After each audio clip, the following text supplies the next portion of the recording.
years ago, I believed my body had limits. I had neck surgery at a very young age. I nearly lost my right hand. So I convinced myself that heavy lifting is not for me. Today, I can do 10 pull ups. I have competed in races like Spartan and High Rocks. I have deadlifted weights I once feared. And the biggest transformation was not fat loss, it was winning over these fears. This is Trust the Process. And today we are going to talk about how women should stop shrinking and start getting strong. Welcome to Trust the Process, where we explore what it really takes women to build strength, mentally, physically, culturally, while balancing their careers, motherhood, expectations, and life. I'm Yasha, a technologist, visual artist, a wife, a mom, fitness enthusiast, and someone who once thought fitness is do more cardio and eat less. What I didn't understand back then was that motivation doesn't just change your body, structure does. Today, I'm joined by Chris Richards, Managing Director of Ultimate Performance APAC and Middle East, based in Singapore. And we are going deep into why women plateau even when they train hard, why strength training still scare women, the truth about hormones and adaptation, and yes, weight loss medications such as Ozempic and GLP-1s. So this is not going to be a surface conversation with Ultimate Performance, who is globally known for body transformations. But what is less talked about is how they train women and how they coach them with demanding careers, motherhood responsibilities, hormonal changes, injuries, and deeply ingrained cultural beliefs. And for that, I will now invite Chris for his introduction in his own words. Chris, over to you. Thank you very much, Yasha. It's a pleasure to be here today. Thank you for having me, and I'm really looking forward to our conversation. I guess in terms of my background, you mentioned I'm the MD of Ultimate Performance for APAC and Middle East, so I look after our gyms in Dubai, in Singapore, and Sydney. But we have 26 gyms around the world, and we're known for being the global benchmark in personal training. So excited to share what we do today. In terms of our background, for those that have not heard about us, Ultimate Performance is known for the results we deliver to our clients, with 97% of our clients achieving life-changing results. And say in terms of my background, also I've been in Singapore for 10 years now, so time flies. It's amazing how long I've been out here, and I've got 2 young kids. I'm a frequent business traveler, so hopefully there's some similarities, or I can relate to some of your listeners today. I can vouch for that. Okay, so let's start some question and answers. Without further ado, I would ask you the most important question in all our minds is that as women, most of us train hard. We run, we attend classes, we eat what we think is healthy, but we still feel disconnected with our bodies. We get stuck at plateaus, and we are unsure of what strong really means. At Ultimate Performance, you all work with a wide range of clients, but women often comes with very specific needs or fears or injuries. So my question is, do you train women in a different way?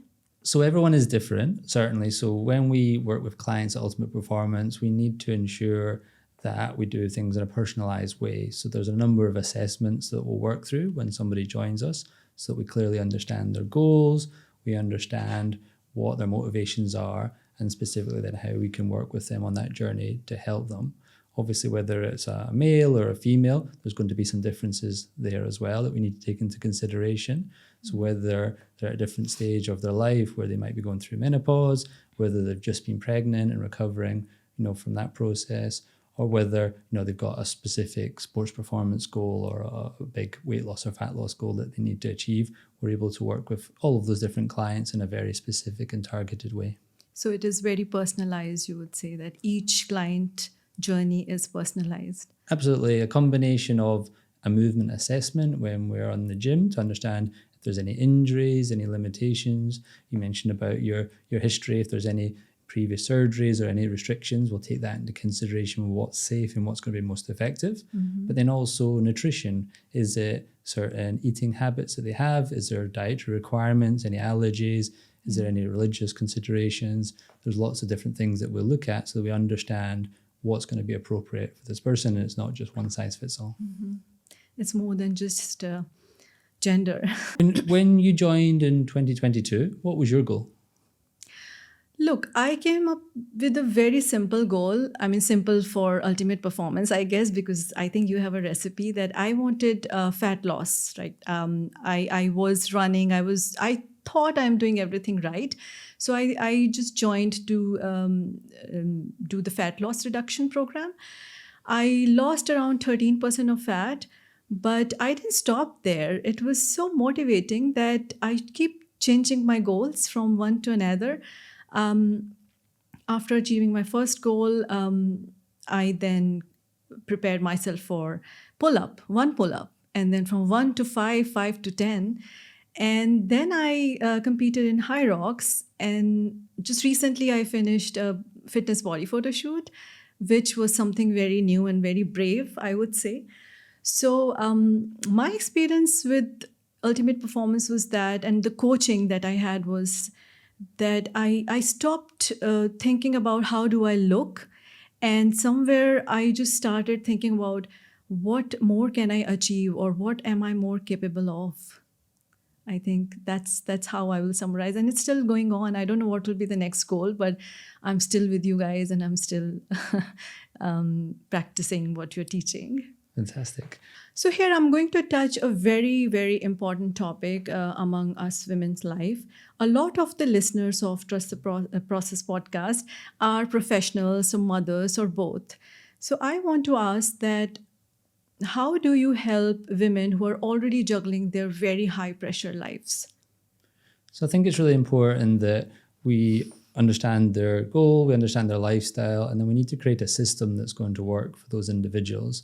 So when somebody has got lots of commitments already in their life, we don't want to add more stress into that dynamic. We want to make things simple. I think that's where having an expert, having someone who can guide you and ensure you don't make mistakes, then lose time and energy and motivation during that process, so that we can then make sure that you get to that goal as smoothly as possible. It's never going to be a perfect straight line to get there, but by having that experience on our side and working closely with someone, then that allows even the most busy and stressed and time poor individuals to still achieve results. I think you are underselling your coaching. What I have experienced is much more than that. And my two takeaways from my journey are the strength training, which was new for me. And I did not understand lifting. And you can't confidently step into something if you do not understand the nitty-gritties of the thing, right? So that's one. So it was an introduction to strength training, which I think your gym is famous for. And second is structured discipline. So the part where I mentioned that you're underselling your coaching, I would say that the coaches that are your shadow for 24/7, I think that that was a luxury, I would admit, but that was so important because my coach back then, Firdaus, he didn't only design new programs for me, but he helped change my daily habits. Like I still remember how he used to nudge me for 10K steps every day. And here I am doing 12K effortlessly every day now, drinking more water, understanding my protein intake, macros, tracking intentionally, and sugar. I think sugar has disappeared, like at least 90%. I used to dessert binge a lot. So I have created a muscle memory now of conscious eating. And that all has come from that coaching, from any coaching, right? From anyone who can be your assistant. Excellent. I think it's quite common that we build up these habits as well, and like something known as habit stacking, where small little wins can build and compound. Yeah. And it's fantastic with the steps, as you mentioned. It's a common goal. We want people to move. Many of us have sedentary jobs. Even myself, I work in a gym, but I still have a desk job in a gym. Sometimes you have to be conscious to ensure that you move. But by building upon that allows for our clients to make these habits part of their daily life. And the point that you just touched, and we are talking about women dealing with high pressure lives. that you make it simpler and easier because they're already dealing with high pressure. And a lot of my friends and even in my family, they say that, oh no, I don't want added stress of somebody nagging me, do this, do that. Um, I mean, yes, there are restrictions a little bit when you are aiming for a goal, but more than restrictions, I would say that it's awareness. Would you like to touch base on that? For sure. I think it's an education. When you work with, an expert in any field, there should hopefully be a feeling of an investment where you will learn skills or you will truly, gain knowledge that you may not otherwise have been able to decipher. There's so much information and misinformation out there when it comes to health and nutrition, that in having someone to narrow that focus and present a plan that makes sense for an individual actually can quieten the noise and make it feel less stressful. Because sometimes stress comes from us feeling out of control. And actually, when you gain control over your health and your diet and your energy and your sleep, then actually there's more of a calm. And that's one of the kind of secret benefits sometimes that come from when somebody builds these habits and sees the benefits, that translates into all aspects of their life. And it's not just a physical or visual change, but it's actually more clarity at work, more energy, more performance professionally.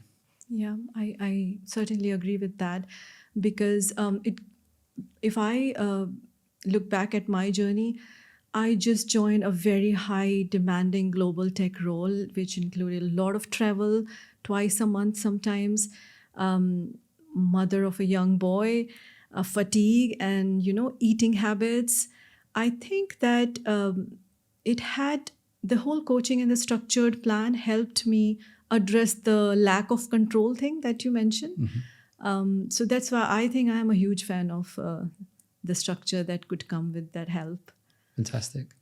We just talked about, I'm focusing more on women's bodies now, that our bodies are not linear, means we go through cycles, right? We have, there are so many different types of coaching that are in the market now, cycle syncing and whatnot. So we go through the phenomena like hormonal changes, menstrual cycles, menopause, post-pregnancy that you also talked about, changes, etc. How do you actually adapt the trainings with those working with those realities? Sure. So when it comes to working with women and going through those different stages of life, as I mentioned, there's a full assessment process that we need to understand what works for them and what doesn't, what their history is, what their goals are. I think then when we break it down into things like, encouraging someone to eat more protein is a very common focus that isn't always considered, especially, as someone ages, preserving muscle mass is really essential, and also building muscle mass. And I know there can sometimes be some concerns around that, and we'll touch on that later potentially. But I think it's in case of encouraging someone to support their body nutritionally through the protein that they eat, and then the weight training that they do in a structured way, and ensuring that that's done in a balanced way, considering any injuries, any limitations, but ensuring that then they're able to see wins, build on that, and progressively get stronger. Throughout a given month, if somebody's on a cycle, we need to listen to the client's body and need to understand their feedback. And that's an ongoing daily process with a trainer where we're always checking in, understand how their sleep has been, their energy levels, if there's any pain, if there's any discomfort. And then the program can be adapted accordingly. So whether that be reducing the overall volume potentially, if someone's energy is very low, we can still look to try and maintain the weight that we're lifting, but potentially we have to rest for longer. There's different strategies that can be used so that we're still making progress each time someone comes into the gym, but we're listening to their body, we're understanding that today might not be the day to push, or actually today we're feeling good and we can do more in that case. Yeah. And it's more about mental strength as well, right? Absolutely. So I think, it's also building, that's a skill in itself to some extent. So I think there can sometimes be a lack of confidence, for anybody and anyone when we go into something new. Then there can be an apprehension that I'm not going to be good at this, or people are going to be looking at me. That's one of the benefits of coming into a personal training environment and a private gym environment, where you've got one dedicated person who's working with you, who's focused solely on you, and can guide you through that process to put you at ease. But then also understanding that you're in a room full of people and some extent are on the same journey. They might be a little bit further ahead or they might have just started, but we're all on the same journey of trying to get better. And I think that environment can be really empowering, but also put people's minds at ease. It's a very important dimension that I didn't think about. Though we have talked about this in one of the previous episodes, that when we enter into the classes, yoga classes or any spin classes, everyone is so fit and wearing those nice gym gears. It could be intimidating, right? So it's a valid point. Although we are not saying that that's the only way to address that. So what's your feedback on what I've just shared? Has there been anything that you've learned in particular about your body or your transformation during the journey at UP? Yes. My most important learning, and it depends on the personality, right? I used to be a very anxious person. I think my biggest learning would be not panicking over the scale changing on an everyday basis, especially when you are chasing a goal. Let's say you want to lose that percent of fat, or you want to lose weight by that date because your photo shoot is coming up. To understand and relate to your body and to be able to talk to somebody that this is what is going on and they put you at ease, I think that has worked wonders for me. So from this whole coaching scenario, I think I have become mentally more strong. Physically, yes, but mentally was more important, I think. Oh, that's fantastic to hear. And something that we also always focus on at UP is the education of our trainers as well. We want to make sure that they're fully equipped to work with the clients, and whether that be, as you mentioned, a woman who's on a different stage in their cycle or stage of life, whether it be supporting them and having the right conversations, asking the right questions. It's a really important skill when it comes to guiding somebody on that journey and helping them develop that mental strength. Yeah. And just a funny thing that's coming in my mind, but it might not be funny 2 years down the road. The other day, one of my colleagues came to me and said that she's very anxious. She's just done her blood report and she has thyroid, she has this, she has that. And she has been given this 1600 calorie chart. And how will she survive? Please help. And I was like, okay, take a step back. Who has given you the 1600 calorie chart? Oh, ChatGPT did. So I was like, okay, but what do I tell? When somebody comes to you and say that we have AI now, and I can wake up and tell my mood and tell my, how am I feeling today, and they can craft a plan for me, how would that be different from having a person besides you in coaching?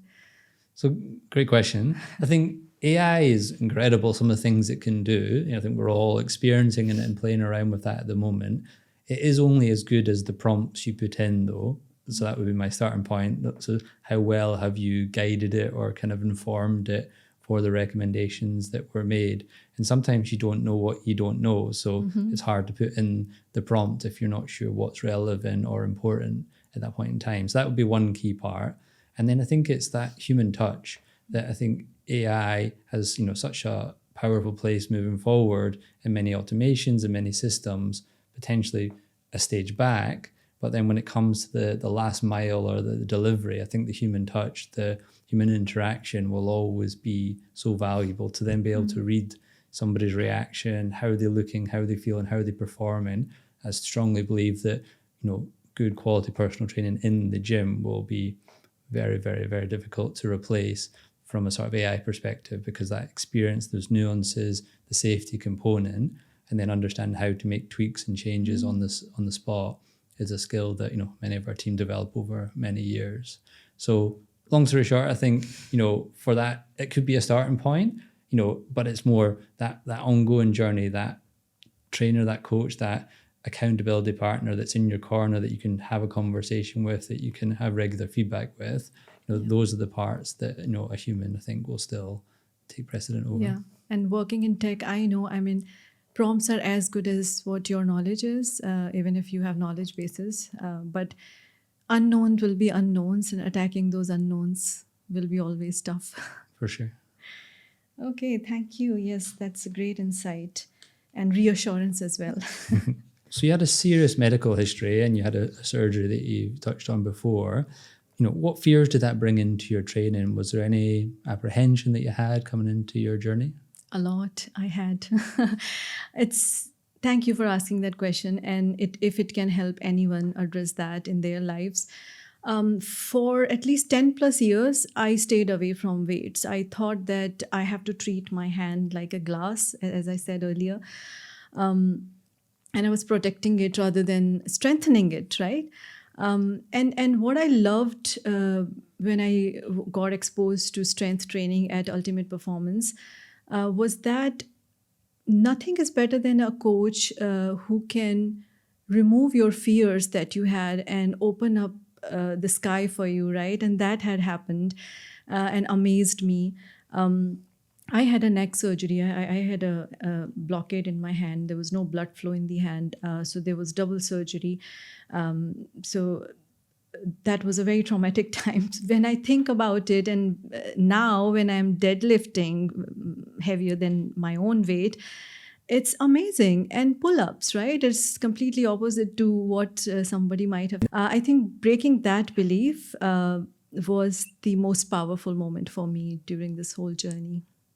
It's incredible. And I think, we see, with clients that come in and, lots of people have small niggles and small injuries they've accumulated over their life. And other people have had more serious, surgeries or medical history, as you've shared today. And I think one of the most incredible things is seeing how somebody can be in daily pain or can be really quite restricted in movement and feel like they've tried different things before. But then, through structured weight training, through very sensible, safe progressions, are able to get to a point where they're potentially pain-free or potentially able to, do a chin-up again that they never thought they could do, never mind 10, which is amazing. So well done. Yeah, thanks. Do you also see clients transforming in such a way that they have reverted back their so-called diseases like, diabetes or thyroid-related issues? I know some things are not reversible, but have you seen such kind of stories as well? Absolutely. No, many examples. A client may have done an annual medical check, and as you mentioned, your friend that had different markers that were not optimal or potentially a cause for concern. And through consistent training, through dietary interventions, and just consistency over a period of time, have been able to improve those so that they've been able to remove medication, obviously with the doctor on board and signing off on that process. So it's really rewarding when you see how much impact this can have. And I think we always share with the team that the influence and the impact that we can have on our clients' lives as personal trainers is incredible. A doctor you may see for a very quick meeting and then not see for some time. But when we work with clients, typically 3 times a week for 3 hours, then actually we're able to build strong working relationships, but we're able to see firsthand people transform physically and mentally, and then obviously with blood work to support that. Nice, interesting. Just a thought that came in my mind, and I think we'll get these questions later on. Would that create a dependency on a trainer? Like what if you start fearing then, oh, I will not be able to do it myself? What is the sustainability plan around it? So everything we try to do when we work for our clients at Ultimate Performance is to educate the client and to give them the skills so they can be self-sustaining and go into the wild on their own. There's then a sort of 2 options often that happen. Firstly is somebody comes for an initial goal, similar to your story, where your focus was traditional in terms of body composition change, reduction of body fat. And once that goal is achieved, then the goalposts get moved and you get quite into the process and you think, actually, I could be stronger, I could be fitter, I want to challenge myself in different ways. So while there's a journey and while you're working towards things, then quite often that working relationship can be extended because there's different focus points. But of course, for different reasons, and even just practically throughout the journey, clients will have to travel, they'll take holidays, they may be overseas. We do have a network of gyms around the world, but we're not everywhere just yet. So in those scenarios, a client needs to be able to understand, how can I still train on my own in the gym? How can I make good choices? And those are skills that we develop throughout the journey so that they're able to make those choices. But on that process, they're able to communicate with their trainer. They can communicate via our app where they can understand, okay, I'm eating out in this restaurant. Can you guide me or advise me on how I can best make a good choice here? And that's a process that gives people confidence. Because again, rather than it being stressful that I'm going out to a restaurant with colleagues or friends, you build the skill. We understand, okay, I can make good choices. And I can know that I've made those intentionally, but anyone else at the dinner table would be none the wiser if you just make certain strategic choices that actually fit your specific plan. Yeah, I think so. Yeah. A lot of my friends joke around that I can be trainer for them. Your So side yeah, job, yeah? that's empowering, right? Okay, so let's move on. A lot of women think that they don't even think. I have seen this out alive in front of me. A lot of my friends also say that, oh, I don't want to get into strength training because I don't want to look like muscular, I don't want to look manly. So what are your thoughts about it? I have my own thoughts. I will reserve them for later, but I want to hear from you. I think my first comment would be, ask your average guy how hard it is to build muscle, and that'll give you an indication that it's not quite as easy as potentially as feared by some women before they want to step in the gym and lift weights. So it's highly unlikely that you're going to do a couple of sessions and wake up overnight thinking, wow, what's happened? I've built too much muscle. So first things first, I think that it's a process. Many of us have been training for many years, and it's taken a lot of time, a lot of consistency, even just to get okay results along the way. So I think it's a case of putting your mind at ease that it won't happen quite as easy. Yeah, I think if getting bulky was easy, then every woman who was lifting weights would be looking like a bodybuilder, which is not the case. And I am an example for anyone who wants to testify. It's been 4 years for me lifting, and I'm still waiting for those magic cuts to come. So it's hard work. It's a process. As you said, you just don't wake up feeling bulky, right? It's a process, and it's a lot of hard work, routine, intention, and all that, right? Absolutely. And I think, I would encourage, women to embrace, lifting weights and to build muscle in a way that's more thought as lean muscle, or the toned look that's typically desired, because, it's important that that is there to have the different looks that typically clients will be, asking when they come to work with us. And I think, muscle mass is so important for lots of other things as well. So when it comes to day-to-day function, but also as we get older, ensuring that we stay safe, and ensuring that we protect our bone health longer term, and obviously then going into something like menopause, all these different stages of life, actually having a higher base of muscle mass will, set you up for success. Because one of the extra benefits of having more muscle is typically you can eat more food as well. So sometimes when women would start with us, if I was to generalize, they might eat not enough protein, that would be on the lower side, and then potentially doing quite a lot of cardio. Those would be the two kind of stereotypical norms that we might see if somebody was active already.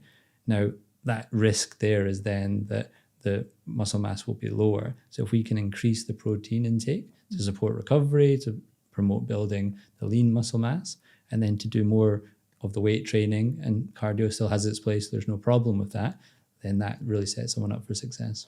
And then we can eat more. Absolutely. That's the bonus. That's the bonus. Great. And sometimes our clients, male and female, actually, because the composition of the meals changes, actually find that they feel like they're eating more food than they ever have been. Sometimes when you're eating too many carbs, it's too easy just to kind of eat those without realizing. When you start to eat more protein, when you start to have more of a varied diet, especially more vegetables as well, then actually you can start to feel fuller for longer, and actually it can become a challenge to eat enough sometimes. Yeah.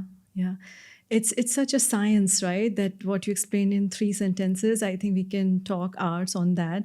And I myself found it very hard to learn, and I did not trust the process earlier.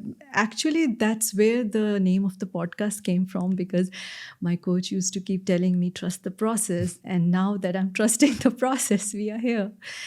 And muscles are so important. And if it's for aesthetics, then have you heard that toned arms are the new Birkins now? I'm going to ask you most controversial question, probably. Weight loss medications, Ozempic, GLP-1s, Mounjaro. They are out now, right? A lot of people are using it. I personally know few people who are using, and they are saying that they're loving those and they have lost, kgs. I want to know, do you have such clients who are taking these medications or supplements? If yes, then how are you guiding them? Or are they still a candidate for a personal training or coaching? Absolutely. So we're definitely seeing more people use these products as they become more, widely known about and available. And, ultimately we absolutely can support someone, who chooses to make that decision. I think, it's clear that they work in terms of weight loss. I think it restricts your appetite. There's clearly, mechanisms that facilitate weight loss. Now, weight loss can come from different areas. So it can be body fat, that's the one we want typically to focus on, but it can also be muscle mass and then other kind of water and glycogen, which is the store within our muscles. So when we start to impact the muscle mass loss, which has been shown to be quite significant with these products, there is a longer term impact potentially, in terms of the ultimate look that somebody gets for a visual, but then also the overall health impact and obviously metabolic impact. So Oh, yeah, the Ozempic look, that's quite a famous term these that's days. it. Okay. It's been not been around for too long, but already people are starting to see, the impact that can have. So that's where weight training becomes so important to, one, protect against and preserve the muscle mass that you have and trying to build more, but then also supporting nutritional choices. So while there's an artificial restriction while someone's on that product, on food intake, how do we then support the longer term sustainability for somebody if they choose to stop those products? I think that's where the skills, again, the education on, the good nutritional choices are so key. And that allows then somebody to build the habits, build the skills to transition out the same way they would do if they're on a diet. We want to set them up for success to transition out of that into a more sustainable approach. So you guide them through how not to lose muscles and still be on the medication. Absolutely. So they can go hand in hand, but I think the consistency of training, weight training while taking those products will allow somebody to preserve the muscle mass they have and also hopefully then look to build muscle mass into the future. And then again, if they stop the product in the future, then some of these restrictions that they're are help and support that goal will be gone. So then it's really important that they've got the skills, the habit, the consistency to allow them to continue longer term. Okay. So the real question is not, does it help to lose weight? The real question is, does it help you to sustain healthy life by not losing muscles, by eating right and maintaining that lost weight? Yeah. That's right. It doesn't give you those skills. It might give you an outcome of weight loss, which in certain cases is very necessary and important. Yeah. But how do we then ensure that body fat is the one of the main kind of components of that weight loss? How can we preserve the muscle mass, and how can we give somebody the skills so that they can live a healthy life long term? That's very important, I think. As you've been a client of ours, I think it would be nice for us to flip the script a little bit and for me to ask you a few questions. Sure. It would be great to understand what was your biggest win through the whole transformation journey? Well, I have been so vocal about this win and that win, but it's a good question. If I really think what was the most important win was proving the stereotype wrong. So all my life, I know probably until 10 years back, I heard that South Asian women do not have genetics for muscles. And I'm so happy that I have proved that wrong because yes, we can build muscles. It's not about genetics. It's about permission to go out there and indulge into strength training and whatnot. And I think muscular bodies in our culture are misunderstood. And even my own parents at one point of time asked me, why am I doing so much? I'm not a military candidate. Why I'm climbing ropes and all. But more than the fun that I had building muscles and transforming my body, I think it was a reassurance that everybody is same. If you put same type of effort, if you feed it in the right way, then it's not impossible for anyone. So I think that would be my biggest win. Oh, fantastic. Thank you for sharing. I think us women, we always keep waiting for the perfect condition, perfect time, perfect scenario, permissions at times from various people. Can we get into this, right? What I would like to encourage people, and what I did, was stop procrastinating and just start from somewhere, start from wherever you can, imperfectly, it's fine. It's just about getting an hour or half for yourself without thinking much. I mean, you can steal that hour from an hour of watching Netflix or scrolling Instagram or any other non productive activity, and you can just replace it with this. I'm sure you will start from somewhere. So I think that would be something that I think is more powerful. Absolutely. I think prioritizing, and focusing on your health is so important. Many of us, we focus on our careers, there's lots of time and energy that's spent in those areas. And many of the clients we work with have progressed up the professional ladders in different ways. But it's that focus on health that, if you were to lose it, what would you give to get it back? But let's not let it get to that stage. Let's be proactive. Let's, prioritize and make sure that we're carving at those times, or, being honest with ourselves about where we're spending some of that time to potentially just, invest it in an area that will give, such, big rewards. I think you become more productive. Sometimes I'm amazed, how did I do that? Because as you mentioned, the careers were so demanding and you're traveling all the time. Then how am I clocking it? Partly it's because there is somebody who is, your accountable buddy and telling you that, did you do this today? And you want to hit that box, check that box. But partly it's you, that your mental grit is there. And it also sometimes, I don't know if you can relate to it, it helps you taking tough decisions at work, building that grit. I think I have gained that kind of power as well from strength training or exercises. No, it is very common for clients to give that feedback because when our bodies are functioning more optimally, everything works better, and our decision making is definitely a big part of that. And I think even just the energy component, you mentioned you're a mother. Many of our clients have children, especially young children. At some stage during the journey. And I think, being able to get through that and survive that period of life, when sleep can be low, when energy can be low naturally, and then we can add on our, the commitments and the sort of expectations around our professional lives, and we've got to support our bodies in some way to make sure we get out that on the right side. A rapid fire. Are you ready, Chris? Okay, I'll do my best. I'll ask you a few important questions. One myth women should stop believing about fitness. So I think, I've heard quite a number of times, I don't need to eat protein. And I would really challenge that, where, supporting the nutritional intake, eating more protein, supporting lean muscle growth, and that can allow you to have more energy, to eat more food potentially, and to get strong. I thought you would call out not looking masculine, but that one is a great one. That's the obvious ones I tried to mix up. What's your 2026 goal, if you have one? Is it related to fitness? Yeah, so a number of goals, but for one that would be specific to fitness, I think I've been in Singapore for 10 years now, and there's actually a number of, parts of Singapore that I've still not visited or taken advantage of. And despite the humidity, there's quite a lot of amazing outdoor spaces and walks. So my goal is to tick off a few more of those that I haven't yet done. Oh, do that. I did that 5 years back during COVID.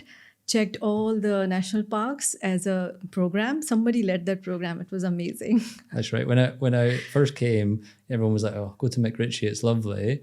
And then, I think a week later, I've seen all these videos of all the snakes that you sometimes come across, and I was like, "I've never been yet." So I think I need to be brave and go there at some point. Sure. Okay. When should anyone invest in a coach? I think when you're ready to invest in your health, that's a perfect opportunity. I would encourage you to do your due diligence. Not all coaches are created equally. So make sure that someone has results, they've got the credibility, and they've got experience, supporting someone like you that wants to achieve that result. So anytime is best time. Yeah, for sure. There's never a perfect time. And you touched on it earlier. It's so important that there never is a perfect time to start these things. So, get started today. It doesn't have to be perfect. It's like sometimes clients will try and carve out a window when they're not traveling, and that makes sense logically. And if you can, fantastic. But if it's going to be in 3 months or 6 months time before that's coming, making a start, learning the skills, making progress now rather than delaying is always best. Okay. What does trust the process mean in fitness for you? So results are rarely linear. So there's often ups and downs, similar to anyone who's ever invested in the stock market or something similar. There's going to be times where you have to hold on, where you have to consider, okay, am I making the right decision, or why am I not progressing in the direction I hoped? But be consistent, play the long game and hold on tight. Yeah, stop punishing your bodies. That's right. Okay, that summarized our rapid fire round, which was not so rapid, but I think the answers were great. Thank you, Grace. Okay, is there any advice you want to leave your listeners with? So my encouragement would be, and of course I'm a little bit biased, in the industry I work in, but I think the power and the benefit of weight training for women, especially as much as men, is incredible. And I think, it goes beyond the visual. It's the empowering nature of the strength it allows you to have to then, take part in certain physical events, to play with your children, to keep up with your children, or to live, healthier lives. So my encouragement would be to be more active, but if you can, choose weight training. And Yasha, would you have anything that you would, suggest to your listeners? Yeah, and I have been saying this a lot, but I'll say that again. Start small, be consistent, stop punishing your bodies. And if you are ready, like you said, invest in coaching, because coaching is a game changer, even for a small time, just to connect with your bodies. Just do that if you're ready. Okay, thank you, Chris. I think I'll wrap this super wonderful episode now. And I want to leave everyone with 3 key messages. I think I was taking notes and I have few over here. Strength is not only masculine. I hope we have clarified that. And the second one would be consistency beats intensity. And third, coaching accelerates clarity. You agree with that? Absolutely. And trusting the process is the most powerful decision a woman can make for herself. And I think this is the conversation why we have created Trust the Process and why we are here talking about this. I think it all boils down to that. And last but not the least, I think Ultimate Performance Gym, I'm a big fan of your gym, has designed some such processes to help people who want to start their journey, people who want to peak their journey, and achieving some unfathomable goals in their lives. Would you like to add anything? It's been a pleasure speaking to you today. Thank you. And I'm so pleased and congratulations again on the results that you've achieved with us. And I'm excited to see what's next or what the next focus is. And if anybody would like to get in touch or learn more about what we do at Ultimate Performance, then you can visit our website at ultimateperformance.com. We're on all the major social media channels as well if you'd like to check us out there. Okay, thank you, Chris. I think that was a wonderful episode. I learned a lot as well, though I am one of the Ultimate Performance member. But I think these conversations are so lovely. I can never get bored of these and can promote more and more. I love Ultimate Performance, and I would encourage people to at least try. It's one of the best experiences. You can find details of Ultimate Performance on LinkedIn or social media. We will also try to advertise it as part of our Instagram and social media. And you know where to find us. Trust the Process is on Spotify, Apple, Amazon Music, as well as on YouTube. So please watch and please send us your comments and any feedback that you might have.